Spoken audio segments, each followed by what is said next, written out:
जॾहिं माण्हू नौजवान थियण लॻंदो आहे त हुनजे मथां केतिरियूं ई ज़िम्मेवारियूं अची वेंदियूं आहिनि। दुनिया में हर शख़्स कामयाब थियण जी कोशिश कंदो आहे ऐं सभिनी जी कोशिश हूंदी आहे त संदन ज़िंदगी कामयाबियुनि सां भरपूर हुजे। केतिरा ई अहिड़ा माण्हू हूंदा आहिनि जेके वॾा क़ाबिल हूंदा आहिनि ऐं अहम कारनामा सर अंजाम ॾेई सघनि था, पर उन्हनि खे कुझु ज़रूरी ॻाल्हियूं ॼाणणु घुरिजनि। डिसिप्लिन कामयाबी जी कुंजी आहे, यानी नज़्मो ज़ब्त उहा शइ आहे जेका अव्हां खे हदफ़ हासिल करण में मदद कंदी आहे। माण्हू केतिरो ई ज़हीन हुजे, पर जेकॾहिं खेसि ॻाल्हाइण जो फन न आहे त ज़हानत बेकार थी वेंदी आहे। इन लाइ सुठी ॻाल्हि ॿोल करणु सिखणु घुरिजे, जंहिंसां नवां दर खुली वेंदा आहिनि ऐं न रुॻो इहो पर ॿियनि जूं ॻाल्हियूं सुठे नमूने ॿुधण बि घुरिजनि। नौजवाननि खे दौलत खे सम्झणु घुरिजे त उहा कीअं कमु करे थी ऐं उन जी अहमियत कहिड़ी आहे ऐं अव्हां खे पंहिंजे पैसे खे किथे कमाइणो आहे। कुझु माण्हू जिस्मानी सिहत ते वधीक ध्यानु ॾींदा आहिनि, पर न रुॻो पंहिंजी जिस्मानी पर ज़हनी सिहत जो बि ख़्यालु रखणु घुरिजे। इन लाइ कंहिंजी मदद घुरिजे त उन खां मदद बि वठणु घुरिजे। यादि रहे त नाकाम थियण में का बि बुराई न हूंदी आहे। नाकामियूं अव्हां खे सेखारींदियूं आहिनि ऐं कामयाबी जा नवां रस्ता खोलींदियूं आहिनि। इहा ॻाल्हि सम्झजे त घणाईअ खां घटि पर मयारी शयूं बहितर हूंदियूं आहिनि, जिन में अव्हां जा तजुर्बा,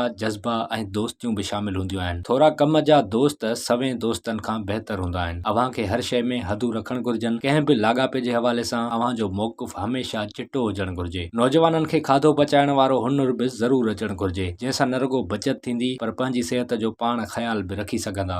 आजिज़ी हिकु बहितरीनु गुण आहे। माण्हुनि सां नरमी ऐं आजिज़ी सां मिलणु घुरिजे, छो त अव्हां नथा ॼाणियो त साम्हूं वारे जी ज़िंदगी कहिड़ियुनि ॾुखियाईनि मां गुज़रे थी। सभ खां अहम इहो आहे त यादि रखो त ज़िंदगी का रेस या डोड़ न आहे। हर कंहिंजी पंहिंजी ज़िंदगी आहे जंहिंखे ॿियनि सां भेंट ॾियणु अजायो आहे। इन लाइ अव्हां खे जेका ज़िंदगी मिली आहे उन खे जियो, ऐं जॾहिं अव्हां इन्हनि सभिनी शयुनि में मास्टर बणिजी वेंदा आहियो त पोइ ज़हनी तौर ते पुरसुकून ऐं कामयाब थींदा आहियो।